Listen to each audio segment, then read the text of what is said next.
Famus AAA. Famus AAA. Make sure you're loud and clear.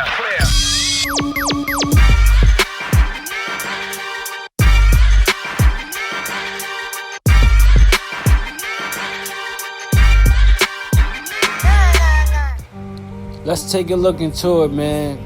Pardon the fan in the background. I need to stay cooled down. But let's jump into it. Welcome back to the channel, family. It's Famus AAA. And like I said, welcome back. If you're new to the channel, and if you family, I need you to throw that straight right down the pipe. Make sure you knock out that like button. Subscribe to the channel, and once again, let me do what I do. So let's get into it. I put up a post and I asked people what fights they wanted me to cover. So people was telling me about the Charlos versus their opponents. So I was watching Jermall Charlo's last fight. Well, the fight with Brandon Adams. Then I was watching Derevyanchenko last fight. Well, at least the highlights with Triple G. So out of those last two fights, I'm gonna tell you what I gained and what I seen.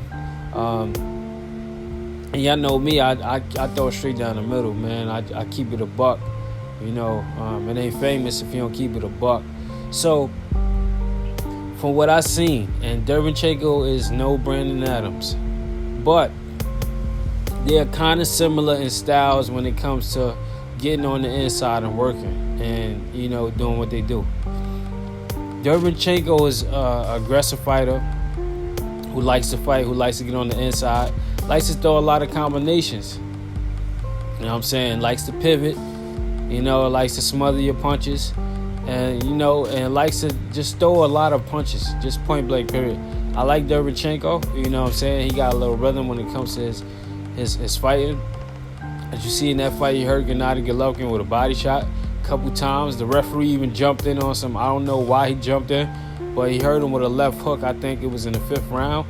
And oh my God, the referee was like, stop. For what? He just got hit with a body shot. He didn't hit him low or anything. So Golovkin got kind of saved in that fight, but he got hurt twice in that fight by Derevyanchenko. And Derevyanchenko, like I said, no pushover. A guy who's willing to, you know, give it his all in the ring. So let's switch to Jermall Charlo, what I've seen from Charlo in the Brandon Adams fight, because the last fight he fought, I forgot the name of the opponent, no disrespect, he was able to just knock him out. But Brandon Adams sort of kind of had a similar style to Derevyanchenko, just a little bit, not the same, but Brandon Adams is a little more slicker, a little more sneakier with his punches. Not so obvious, and he created a difficult target for Charlo to hit. Even though Charlo hit him with a couple shots, he just was so, you know, sneaky. You know, he'll bend, throw the left hook over the top, a crazy overhook left hand, his jab, he'll get under shots. He was just doing very sneaky things to keep Charlo off balance, but Charlo was able to land some lucky shots. But with that being said, man, he know Charlo's attack to very little, very minimum, know how to tie up on the inside. See, and this is going to be the difference. Charlo in that fight, Charlo was very patient. He was trying to go for the knockout. But I noticed one thing, Charlo is sneaky, and he has a very powerful jab. When Charlo jabs, that straight left jab, if you run into it, it's a good chance you're going to get hurt. Because he has one of the stiffest jabs in boxing to this day.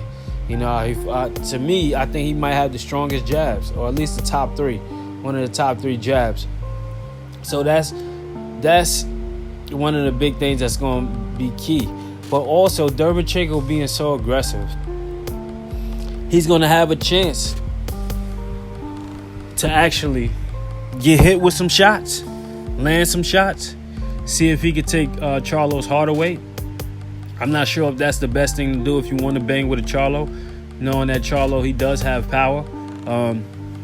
That's why a lot of fighters just don't stand there with him and bang. But we're going to see. This is going to be an interesting match, man. I think it's going to be a difficult fight for Charlo. Charlo is not going to look good in this fight. I don't think so. But if he does, I'll be totally impressed. but he has a chance to knock him out. And the reason I'm saying Charlo's not going to look good, I don't think Derevyanchenko is going to look that good either. What I'm saying is going to be an even match. So let me just say it's going to be very competitive. Let me say not look good. I'm just saying this is not going to be no walk in the park for either guy. You know, Derevyanchenko is a good fighter. Throws a lot of volume punches, like the pivot. So he's going to leave himself open. He's going to get hit with that uppercut. Same way Brandon Adams is getting hit with the uppercut. He's going to get hit with the uppercut. We're going to see his punch resistance. We know he's a dog. But we know Charlo got the equalizer. Charlo got a sharp jab, nice right hand. Very tall, very durable. And we're going to see, man. I think this fight is going to be an epic fight. And we're going to see what Charlo's made up. We're going to see what Derevyanchenko's made up in September. And hopefully, you know, it'll lead us to bigger and better things. So that's my take on the fight. If I say I think Charlo got a good chance of knocking this boy out. But I think it's going to be a very difficult fight, maybe the 8th round. But Derevyanchenko's going to be in there like a dog doing what he do. So y'all let me know what y'all think in the comment section below. Remember, everything is still a sport. So where's my sportsmanship award? And just like that, Famus is